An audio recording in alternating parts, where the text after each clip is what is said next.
नमस्कार, मैं हूं अंजलि। आप सभी का बहुत स्वागत है टीवी 9 भारतवर्ष में आधा मिनट पूरी खबर के इस बुलेटिन में आपका स्वागत करते हैं। इस बुलेटिन में आपको हम अयोध्या राम मंदिर की हर खबर दिखाएंगे, साथ ही बताएंगे कि बिहार में कैसे सियासत यू टर्न ले सकती है। देश दुनिया की तमाम बड़ी खबरें अगले आधे घंटे में आपको दिखाएंगे। शुरुआत करेंगे हम बड़ी खबर से।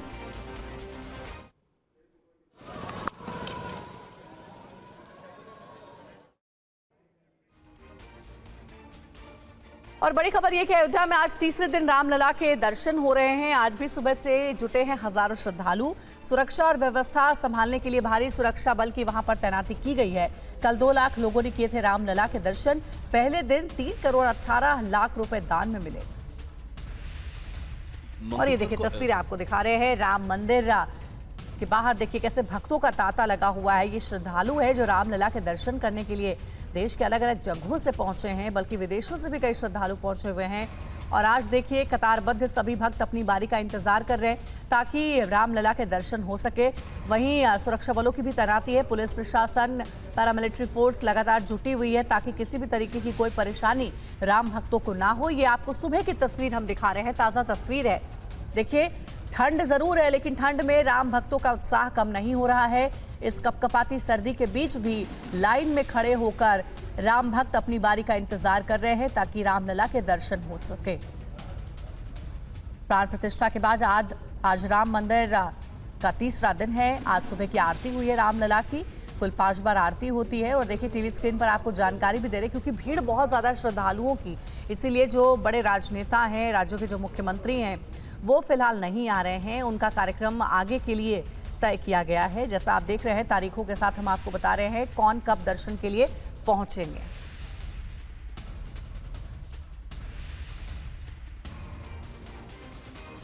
और आम श्रद्धालुओं के लिए रामलला के दर्शन शुरू होने के दूसरे दिन अयोध्या में व्यवस्थाओं में काफी सुधार देखने को मिला है। ये रिपोर्ट देखिए। रामलला के दर्शन शुरू होते ही मंगलवार को अयोध्या में जो अव्यवस्थाएं नजर आई थी, उसमें बुधवार को काफी सुधार दिखाई दिया। बुधवार को करीब 2 लाख श्रद्धालुओं ने रामलला के दर्शन किए, लेकिन इस दौरान किसी तरह की अव्यवस्था नजर नहीं आई। इससे पहले मंगलवार को करीब 5 लाख श्रद्धालुओं ने रामलला के दर्शन किए थे। इस दिन भारी अव्यवस्थाओं के बाद सीएम योगी खुद अयोध्या पहुंचे थे और अधिकारियों के साथ मीटिंग कर जरूरी दिशा निर्देश दिए थे, जिसका असर बुधवार को नजर आया। और रामलला के प्रति अपार श्रद्धा का ही नतीजा है कि 2 दिनों में करीब 7 लाख श्रद्धालु रामलला के दर्शन कर चुके हैं।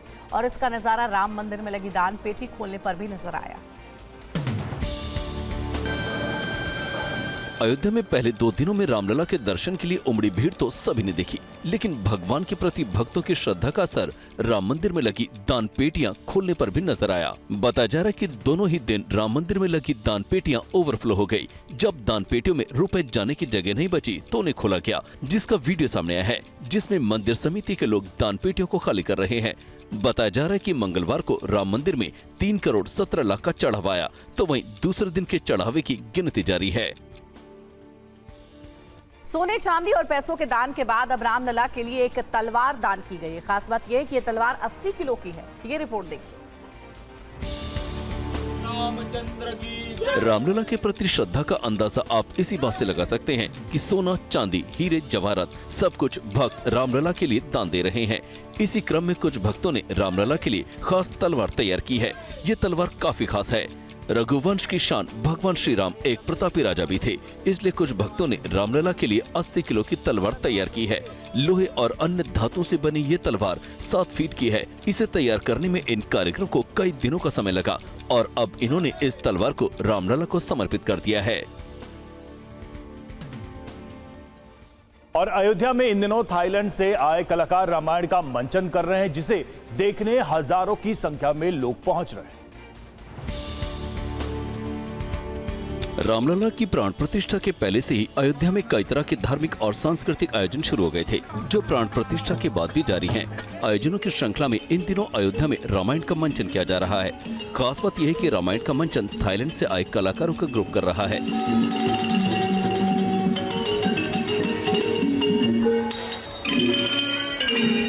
अयोध्या में हो रहे इस खास आयोजन को देखने बड़ी संख्या में लोग पहुंच रहे हैं। बुधवार शाम सरयू घाट पर आरती का आयोजन किया गया, जिसमें बड़ी संख्या में श्रद्धालु शामिल हुए।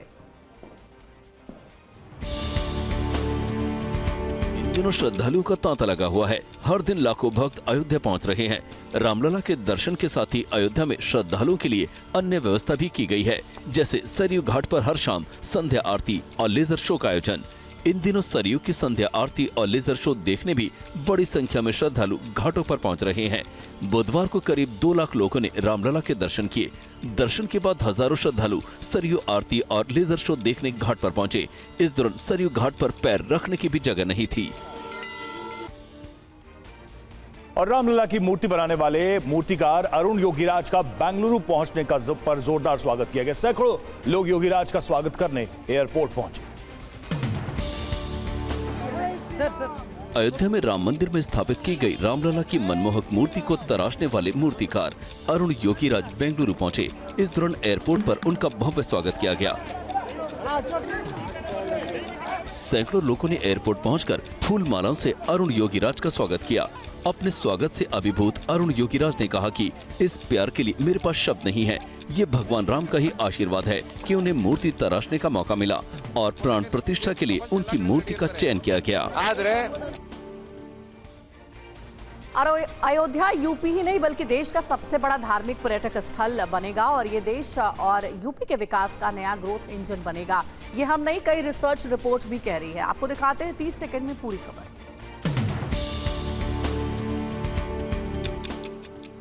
यूपी पर्यटन विभाग का अनुमान है कि अयोध्या सबसे बड़ा धार्मिक पर्यटन केंद्र बनेगा, जहां हर साल 5 करोड़ से ज्यादा श्रद्धालु आएंगे। यानी अयोध्या धाम यूपी का भाग्य बदलने वाला है।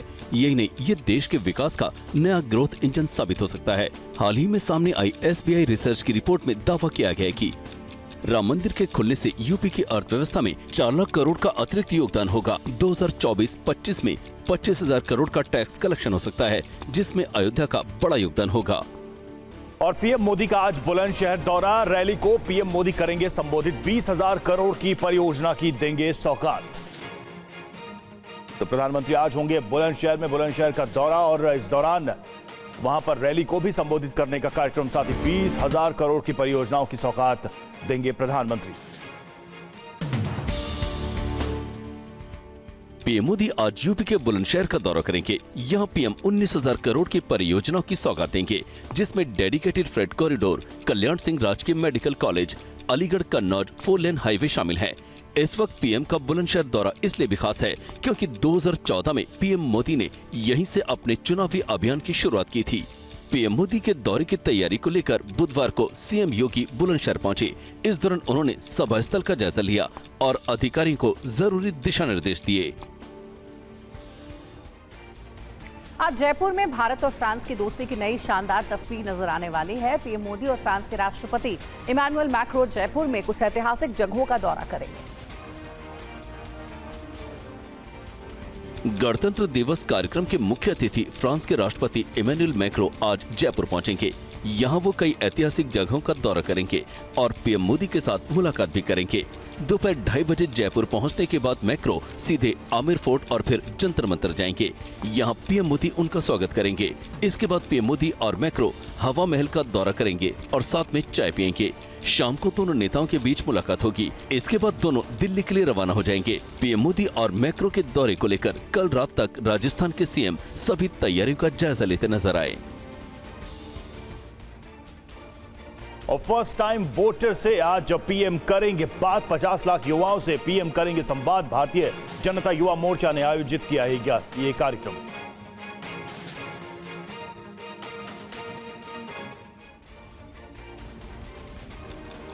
बीजेपी ने अपने मिशन 2024 को लेकर तैयारी शुरू कर दी है। आज राष्ट्रीय मतदाता दिवस के मौके पर बीजेपी नमो नव मतदाता सम्मेलन का आयोजन कर रही है। पीएम मोदी वीडियो कॉन्फ्रेंसिंग के जरिए इस कार्यक्रम में जुड़ेंगे और युवा मतदाताओं को संबोधित करेंगे। इस सम्मेलन में देश भर के 5,000 स्थानों से बीजेपी के कार्यकर्ता और युवा वोटर्स पीएम मोदी के साथ जुड़ेंगे। इस कार्यक्रम के जरिए बीजेपी नए और युवा मतदाताओं तक अपनी बात पहुँचाएंगे। इसे लेकर बीजेपी ने देश भर में खास तैयारी की है और युवा वोटर्स के रजिस्ट्रेशन करवाए गए हैं। शरद पवार के पोते और विधायक रोहित पवार से ईडी ने बुधवार को 12 घंटे पूछताछ की। रोहित को पूछताछ के लिए 1 फरवरी को फिर से बुलाया गया है। शरद पवार के पोते और विधायक रोहित पवार से ईडी ने बुधवार को 12 घंटे पूछताछ की। रात करीब 10 बजे रोहित पवार ईडी दफ्तर से निकले और पार्टी कार्यालय पहुंचे। पूछताछ के बाद बाहर निकले रोहित ने केंद्र सरकार पर निशाना साधा और कहा कि मैं उनके सामने झुकने वाला नहीं, संघर्ष जारी रहेगा। लोगों का आप पूछोगे ये जो इंक्वायरी हुई या ये जो कार्रवाई हुई उसके बारे में उनको क्या लगता है, तो उनका कहना है कि इसके पीछे राजनीति है। संघर्ष यात्रा जो निकाली गई थी लोगों के हित में, उसको जो सक्सेस मिला और जो जिस तरीके से हम सब मिलके इस सरकार के विरोध में बोल रहे हैं, वो सब चीजों को देखते हुए ये कार्रवाई हुई। और ईडी की पूछताछ के बाद पार्टी कार्यालय पहुंचे रोहित पवार का समर्थकों ने जोरदार स्वागत किया। करीब 12 घंटे की पूछताछ के बाद शरद पवार के पोते रोहित पवार ईडी दफ्तर से बाहर निकले और सीधे पार्टी ऑफिस की तरफ रवाना हो गए। मुंबई में पार्टी दफ्तर पहुंचे रोहित पवार का कार्यकर्ताओं ने जोरदार स्वागत किया। इस दौरान सुप्रिया सुले भी पार्टी ऑफिस में ही मौजूद थी। पार्टी कार्यालय के बाहर कार्यकर्ताओं ने रोहित पवार पर फूल बरसाए और जमकर पटाखे फोड़े। इसके बाद रोहित पवार ने पार्टी ऑफिस की बालकनी में आकर सभी कार्यकर्ताओं को संबोधित किया और अपने ऊपर लगे आरोपों को राजनीति से प्रेरित बताया। और खिचड़ी घोटाला मामले में संजय राउत के भाई संदीप राउत अगले हफ्ते ईडी के सामने पेश होंगे। ईडी ने संदीप को समन जारी किया है। ईडी ने खिचड़ी घोटाला मामले में शिवसेना उद्धव गुट के सांसद संजय राउत के भाई संदीप राउत को समन भेजा है। ईडी ने संदीप राउत को अगले सप्ताह पेश होने के लिए बुलाया है। मनी लॉन्ड्रिंग निवारण अधिनियम के तहत संदीप राउत का बयान दर्ज किया जाएगा। ईडी ने आज सुबह 11 बजे कोविड बैग स्कैम मामले में पूर्व मेयर और उद्धव गुट के नेता किशोरी पेडनेकर को पेश होने के लिए कहा है। बता दें कि कोविड में लॉकडाउन के दौरान बीएमसी फंसे कामगारों और प्रवासियों के लिए खिचड़ी बांटने का प्रबंध किया था। बीएमसी ने ऐसी कंपनी को खिचड़ी बांटने का ठेका दिया जो सभी मानदंडों पर खरी नहीं उतरी। आरोप है कि प्रवासियों को कम खिचड़ी दी जाती थी। और सीएम पुष्कर सिंह धामी मुंबई दौरे पर पहुंचे थे। इस दौरान उन्होंने उत्तराखंड में यूनिफॉर्म सिविल कोड लागू करने को लेकर क्या कहा, इस रिपोर्ट में देखिए। मुंबई में आयोजित कौतिक महोत्सव में शामिल होने पहुंचे उत्तराखंड के सीएम पुष्कर सिंह धामी ने उत्तराखंड में समान नागरिक संहिता लागू करने को लेकर नया अपडेट दिया है। पुष्कर सिंह धामी ने बताया कि ड्राफ्ट कमेटी जैसे ही ड्राफ्ट तैयार कर देगी वैसे ही यूसीसी को लागू किया जाएगा। जैसे हमको ड्राफ्ट मिलेगा, ड्राफ्ट कमेटी ने ड्राफ्ट बना लिया है, ड्राफ्ट मिलते ही हम उसको उस दिशा में लागू करने की दिशा में आगे बढ़ेंगे। बता दें कि इससे पहले पुष्कर सिंह धामी ने नए साल की शुरुआत में उत्तराखंड में समान नागरिक संहिता को लागू करने का ऐलान कर चुके हैं। आज पश्चिम बंगाल पहुंचेगी कांग्रेस की न्याय यात्रा। ये बड़ी खबर है। 7 दिनों तक बंगाल और बिहार में ही रहेंगे राहुल गांधी। यात्रा में शामिल नहीं होगी टीएमसी।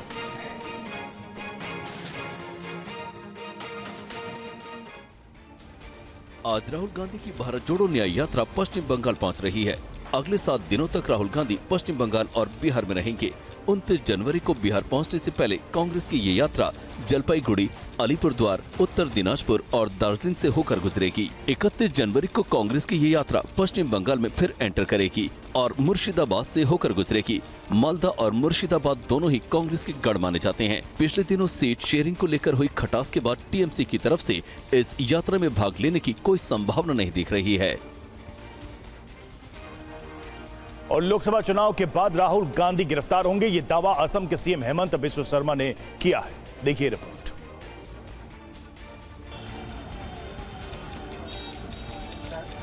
हेमंत ने कहा कि कांग्रेस नेता राहुल गांधी को लोकसभा चुनाव के बाद गिरफ्तार कर लिया जाएगा। राहुल के खिलाफ हिंसा भड़काने के आरोप में मामला दर्ज किया गया है।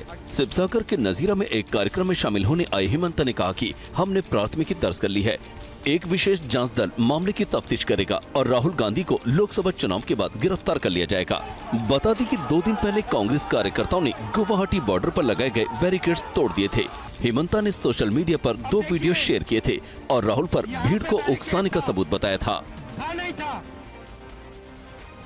असम के सीएम हेमंता बिस्वा शर्मा और केंद्रीय मंत्री गिरिराज सिंह ने राहुल गांधी के भाषण का एक वीडियो सोशल मीडिया पर शेयर किया है। रिपोर्ट आपको दिखाते हैं। सबसे पहले आपको वो वीडियो दिखाते हैं जो दोनों नेताओं ने अपने सोशल मीडिया पर शेयर किया है। सुबह उठते हो, चाय गरम करने के लिए स्टोव में कोयला डालते हो, उसको जलाते हो। इस वीडियो को शेयर कर हेमंता ने लिखा, आपके आलू से सोना बनाने वाली बात से हम उबर ही रहे थे कि आपने स्टोव में कोयला डालकर हमें असमंजस में डाल दिया। आप होश में तो हो। वहीं गिरिराज सिंह ने लिखा कि ये आदमी हिंदुस्तान को हंसा हंसा कर मार डालेगा। और बिहार की सियासत किसी भी वक्त नया करवट ले सकती है। नीतीश कुमार इसके साफ संकेत दे रहे हैं। कर्पूरी ठाकुर की जयंती पर एक तरफ नीतीश ने पीएम मोदी की कई बार तारीफ की तो वहीं परिवारवाद पर जमकर हमला किया। कुमार जिंदाबाद। पीएम मोदी की बार बार तारीफ करना और उन्हें धन्यवाद देना, साथ ही परिवारवाद पर तीखे प्रहार से साफ है कि नीतीश के मन में कुछ न कुछ तो चल रहा है।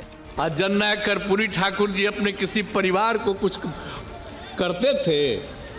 आजकल लोग परिवार का लोग कितना पढ़ता रहा करते रहता है, नेता बनता। और जब उतने बड़े नेता थे वो अपने किसी लड़के को करने नहीं तो चले गए, तभी हम इनको जो रामनाथ ठाकुर जी को जब वो चले गए तो हम ही लोग रामनाथ ठाकुर जी को आगे बढ़ाए। पूर्व सीएम और लालू नीतीश के राजनीतिक गुरु कर्पूरी ठाकुर को भारत रत्न के ऐलान के साथ ही बिहार में सियासत ने नई करवट ली है। सीएम नीतीश पीएम मोदी की तारीफ करते नहीं थके। इशारों इशारों में नीतीश ने बिहार की सियासी तस्वीर साफ कर दी।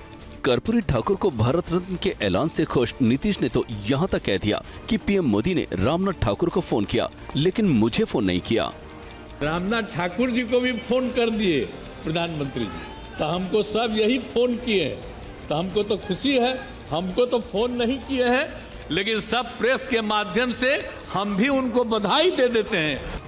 नीतीश के बयान से साफ है कि वे पीएम के कॉल का इंतजार कर रहे थे, लेकिन कॉल नहीं आया, जिसका उन्हें मलाल भी है।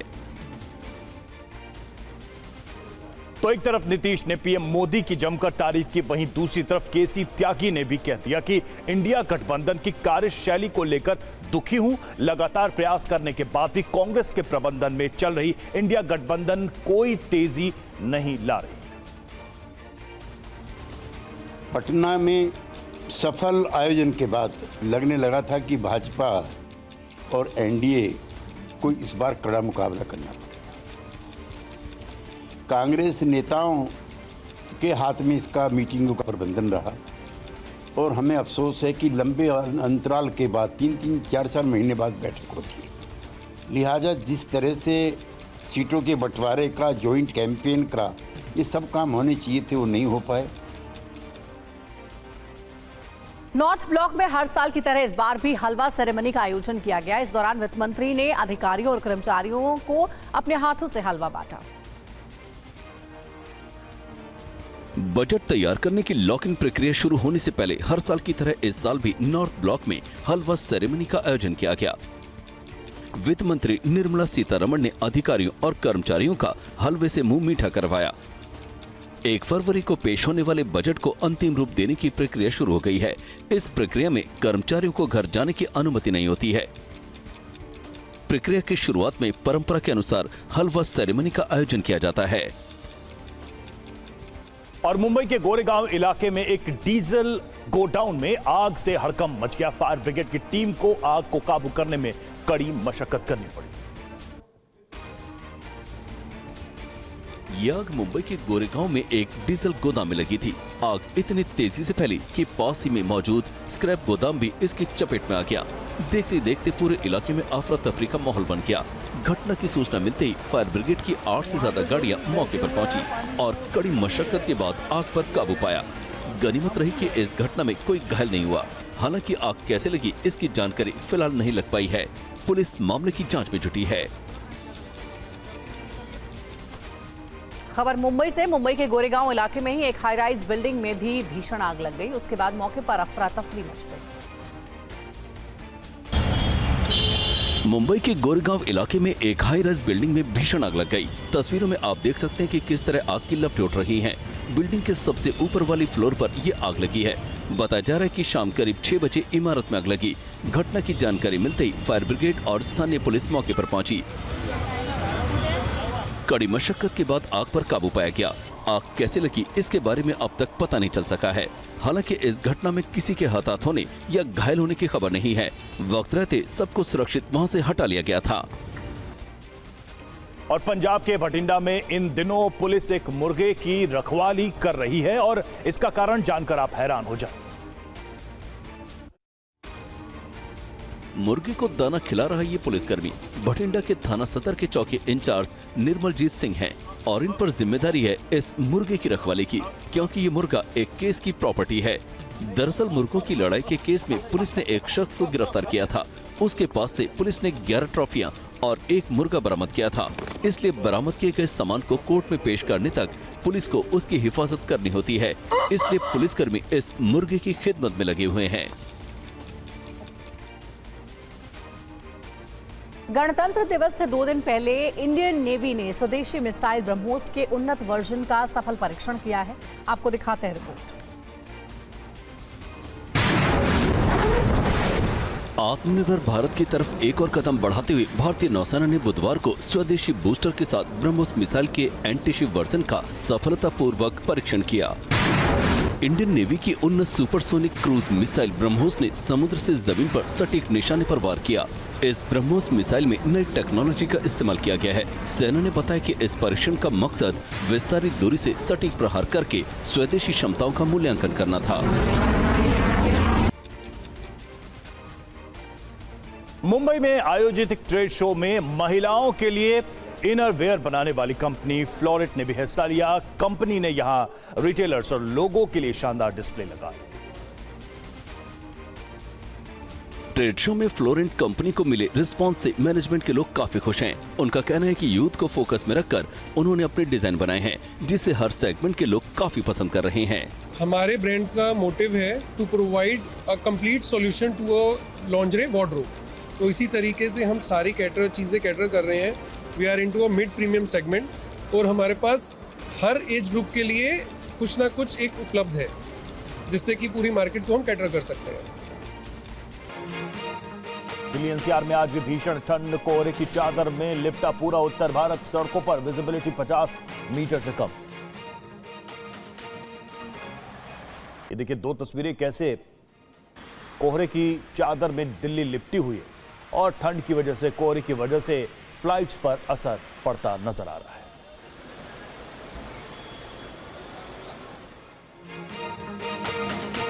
और अब आइए देखते हैं इस वक्त की 25 अहम खबरें फटाफट अंदाज में। पीएम मोदी आज बुलंदशहर में विशाल जनसभा को करेंगे संबोधित। यूपी को 19,000 करोड़ की विकास परियोजनाओं की देंगे सौगात। पीएम मोदी ने 2014 में भी बुलंदशहर से ही लोकसभा चुनाव अभियान का किया था आगाज। बीजेपी ने तब पश्चिमी यूपी की सभी 14 सीटों पर जीत हासिल की थी। PM Modi dedicated freight corridor, Kalyan Singh राजकीय मेडिकल कॉलेज और अलीगढ़ कन्नौज 4 लेन हाईवे का करेंगे उद्घाटन। पीएम मोदी आज जयपुर में फ्रांस के राष्ट्रपति की करेंगे अगवानी। मैक्रो के साथ जंतर मंतर, हवा महल और अल्बर्ट हॉल का करेंगे दौरा। जयपुर में पीएम मोदी फ्रांस के राष्ट्रपति मैक्रो के साथ करेंगे रोड शो। त्रिपोलिया गेट से सांगानेरी गेट तक होगा रोड शो। 75वें गणतंत्र दिवस की पूर्व संध्या पर राष्ट्रपति राष्ट्र को करेंगे संबोधित। शाम 7 बजे से सभी आकाशवाणी केंद्रों पर होगा प्रसारण। सीएम योगी ने बुलंदशहर में पीएम के दौरे की तैयारियों का जायजा लिया। कहा, यूपी की विकास यात्रा के विस्तार के लिए आज का दिन अहम।